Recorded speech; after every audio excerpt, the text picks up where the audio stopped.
Ligament സർജറിക്ക് ശേഷം പ്രോപ്പറായിട്ട് നോർമൽ ലൈഫിലേക്ക് റിട്ടേൺ ചെയ്യാൻ ആർക്കൊക്കെ സാധിക്കും? സർജറിക്ക് മുമ്പ് കറക്റ്റ് ആയിട്ടുള്ള ഒരു പ്രീ സർജിക്കൽ എക്സസൈസ് പ്രോട്ടോകോൾ ശരിയായ രീതിയിൽ ചെയ്യുന്ന ആളുകൾക്കും അതുപോലെ തന്നെ സർജറിക്ക് ശേഷമുള്ള റീഹാബ് കറക്റ്റ് ആയിട്ട് ചെയ്യുന്ന ആളുകൾക്കും എന്തുകൊണ്ടാണ് കറക്റ്റ് ആയിട്ട് ചെയ്യുന്ന ആളുകൾ എന്ന് പറയാൻ കാരണം എന്ന് വെച്ച് കഴിഞ്ഞാൽ റീഹാബിലിറ്റേഷൻ പ്രോട്ടോകോളിന്റെ ഭാഗമായിട്ട് എക്സസൈസസ് സജസ്റ്റ് ചെയ്യുമ്പോൾ ഏകദേശം ഒരു 2.5 മാസം ടു 3 മാസമൊക്കെ ആകുമ്പോഴേക്കും നിങ്ങൾ സ്വന്തമായിട്ടൊരു വിധി എഴുതും. എനിക്ക് പ്രോപ്പറായിട്ട് റിക്കവറിയിലേക്ക് ഞാൻ വന്നിട്ടുണ്ടെന്നും എനിക്ക് എല്ലാ എക്സസൈസും ഇപ്പോൾ ചെയ്യാൻ പറ്റുന്നുണ്ടെന്നും മസിൽസിനൊക്കെ ബലം വന്നു എന്നും ഒരു ഓവർ കോൺഫിഡൻസ് വരും. ഈ ഒരു കോൺഫിഡൻസ് കൊണ്ട് തന്നെ പലപ്പോഴും പല ആളുകളും ഓവർ സ്ട്രെയിൻ ആയിട്ട് എക്സസൈസസ് ചെയ്യാനുള്ള ചാൻസസ് ഉണ്ട്. Early return to gym, early return to running activities, early return to squatting activities, ഇങ്ങനെയുള്ള ആക്ടിവിറ്റീസ് ഒക്കെ കാരണം ഓവർ സ്ട്രെയിൻ വരികയും അവിടെ നീര് വരികയും ചെയ്യും. ഈ നീര് വന്നു കഴിഞ്ഞാൽ സാധാരണ സർജറിക്ക് ശേഷമുള്ള ഇമ്മീഡിയറ്റ് ഫേസിൽ ഉണ്ടായിരുന്ന നീര് പോലെ പെട്ടെന്ന് ഈ നീര് കുറയില്ല. അതിന് കുറച്ച് കാലതാമസം എടുക്കും.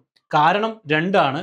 ഒന്ന്, നിങ്ങൾക്കിപ്പോൾ പഴയ പോലെ റെസ്റ്റ് കിട്ടുന്നില്ല എന്നുള്ളതും, രണ്ടാമത്തേത് നിങ്ങൾക്ക് ആക്ടിവിറ്റീസിലേക്ക് ഇറങ്ങേണ്ടതുകൊണ്ടും ഡെയിലി ലൈഫിൽ നിങ്ങൾക്ക് സ്ട്രെസ് അല്ലെങ്കിൽ സ്ട്രെയിൻ ഒക്കെ മുട്ടിൽ വരുന്നത് കൊണ്ടുമാണ്. അപ്പോൾ ഇവിടെ നീര് അബ്സോർബ് ചെയ്യുന്ന ആ ഒരു റേറ്റിൽ ഡിഫറൻസ് ഉണ്ടാവും. അതുകൊണ്ട് തന്നെ റിക്കവറി എന്നുള്ളത് കുറച്ചൊക്കെ ഡിലേ ആവും. ഇവിടെയാണ് പ്രോപ്പറായിട്ട് നിങ്ങൾ മനസ്സിലാക്കേണ്ടത് കറക്റ്റ് ആയിട്ടുള്ള എക്സസൈസസ് കറക്റ്റ് പ്രിസ്ക്രിപ്ഷൻ അനുസരിച്ച് തന്നെ ചെയ്യാം. സാധാരണ നിങ്ങൾ മരുന്നുകൾ കഴിക്കുമ്പോൾ അളവിൽ കൂടുതൽ കഴിക്കാറില്ലല്ലോ അല്ലേ? അപ്പോൾ അതുപോലെ തന്നെയാണ് എക്സസൈസ് ചെയ്യുമ്പോഴും കറക്റ്റ് അളവിൽ തന്നെ ചെയ്യുക. ഓവർ സ്ട്രെയിൻ വന്നു കഴിഞ്ഞാൽ ഇത് നിങ്ങളുടെ കംപ്ലീറ്റ് അല്ലെങ്കിൽ ഫ്യൂച്ചർ റിക്കവറിയെ ബാധിക്കും. ഇത് കറക്റ്റ് ആയിട്ട് മനസ്സിലാക്കിയിട്ട് തന്നെ എക്സസൈസസ് ചെയ്യുക. എങ്കിൽ മാത്രമേ റിക്കവറി ലഭിക്കുകയുള്ളൂ.